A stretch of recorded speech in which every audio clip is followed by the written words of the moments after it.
Going on, guys? It's your boy John the Liquidator coming back with breaking news, hot off the press. So it looked like Alyssa Thomas' assault on Caitlin Clark has not been gone unnoticed. She will be suspended for physically harming and choking Caitlin Clark after the game yesterday. The WNBA has released a statement 28 seconds ago. Let's jump into it right now. It's being reported that Phoenix Mercury's Alyssa Thomas receives flagrant foul, 2 penalty, and a 1-game suspension. June 25th, upon post-game review, the Phoenix Mercury, Alyssa Thomas, has received a flagrant 2 penalty. The WNBA has officially entered a state of emergency. For weeks, the tension has been simmering. A quiet storm brewing under the surface of every sellout arena and record-breaking broadcast. But after the events that just unfolded on the hardwood, the league can no longer pretend this is just competitive basketball. We are witnessing something far more calculated, and perhaps far more dangerous. When the news broke that a suspension was finally on the table for one of the league's most feared veterans, the basketball world didn't just react, it exploded. The question on everyone's lips isn't just about a single foul or a single game. It's about whether the WNBA is actively allowing its biggest golden goose to be hunted in broad daylight.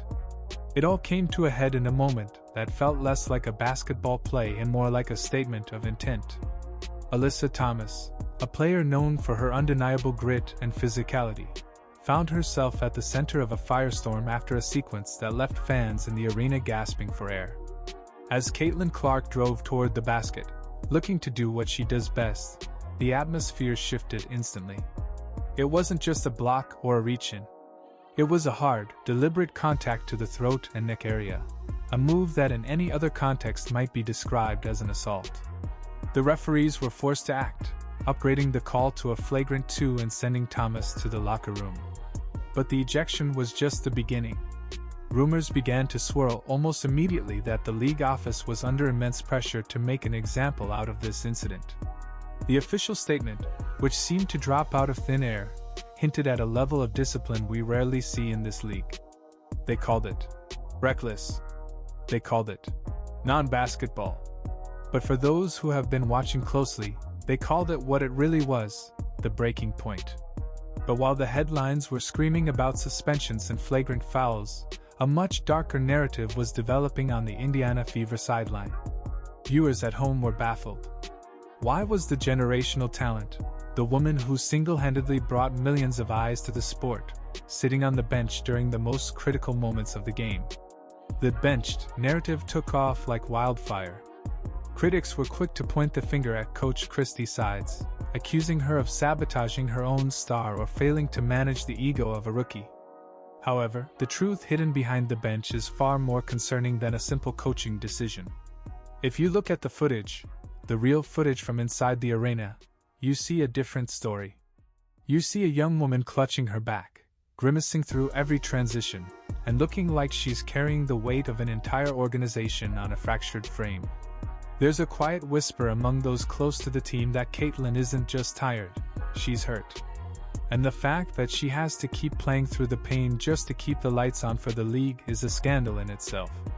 This leads us to the chaos involving the Phoenix Mercury, and the officiating that can only be described as a complete meltdown.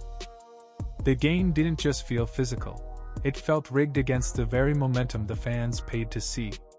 At one point, the referees seemed to completely lose control of the floor.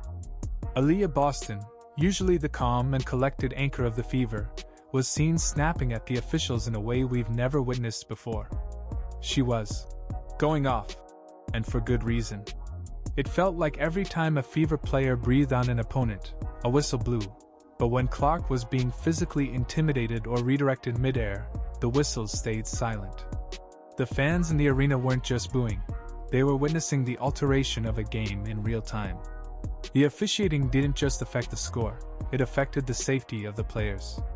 When a veteran like Kelsey Mitchell fouls out in a blur of questionable calls, you have to ask, who is this league actually trying to protect? The narrative of rookie hazing has been used to excuse. She's still talking. Wow. Crazy work. Yep, and they get the ball back. Final. They definitely altered the game. Another foul. Another foul. Indiana, number 0, Kelsey Mitchell. Now Kelsey Mitchell's in fifth. Yep, that's 5 on Kelsey. A lot of what's happened over the last few months. We're told that this is just how the WNBA operates, that you have to earn your stripes. But there is a massive difference between tough defense and what we saw with the contact to the throat. There's a growing suspicion that a hit list exists, not a literal one, perhaps, but a shared understanding among the league's old guard. They see the private jets, the multi-million-dollar shoe deals, and the charter flights that didn't exist before Clark arrived, and instead of gratitude, there is a palpable resentment. This isn't just speculation anymore. It's written in the body language of every hard screen and every extra shove after the whistle. The veterans are protecting their territory, but in doing so, they might be burning down the very house that finally has a roof over it. And yet, despite the bruising and the blatant targeting, the Clark effect continues to defy gravity. Every time she's knocked down, the ratings go up.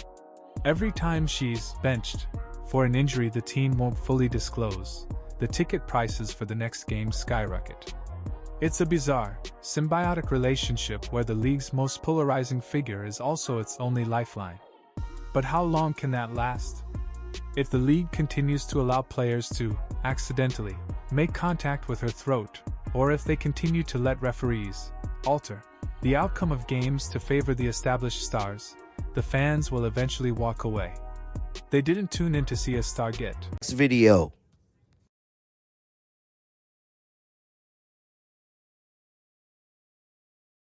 So the referees is currently getting booed right now over this Aaliyah Boston play.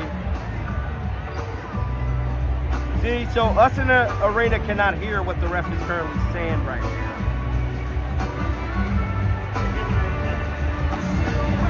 Offed by the physical toll of a league that doesn't want her there. They tuned in to see greatness. The footage of the Mercury game tells a story that the box score simply can't. It shows a team in the Indiana Fever that is starting to realize they are in a foxhole together.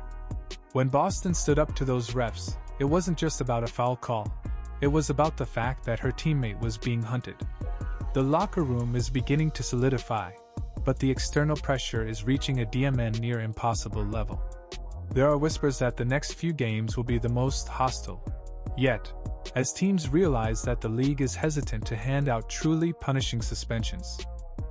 If a one-game sit-down is the only price for taking a shot at the league's crown jewel, why wouldn't every veteran take their turn? It's a dangerous precedent to set, and it leaves the Fever in a position where they have to decide if they are playing basketball or if they are just trying to survive the night. As we look toward the next matchup, the eyes of the world are on the league office. Will they finally draw a line in the sand, or will they continue to let the physicality excuse cover up what looks more and more like a targeted campaign? The shocking truth isn't that Clark is being fouled, it's that the system seems designed to let it happen. Whether it's the back issues that the team is trying to keep quiet, or the non-basket acts that are becoming a weekly occurrence, the story of this season has shifted. It's no longer about who wins the trophy. It's about who is left standing when the dust.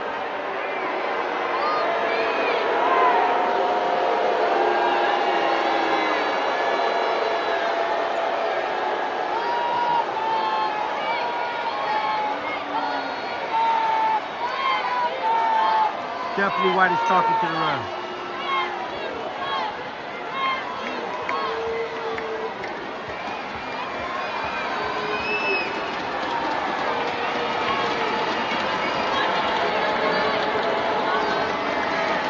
Settles. What we saw yesterday wasn't just a game. It was a revelation of the internal friction that threatens to tear the WNBA apart just as it's finally reaching the mountaintop.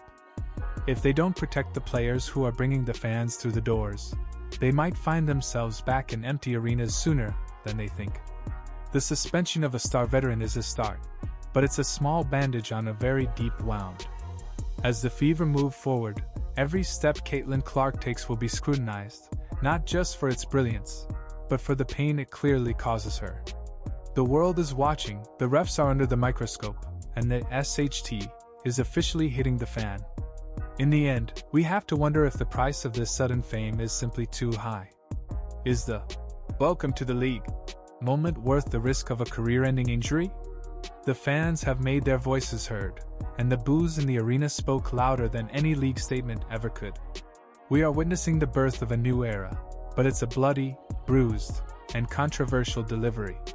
One thing is certain, the next time the whistle blows, everyone will be holding their breath, waiting to see if it's for a foul, or for something much, much worse.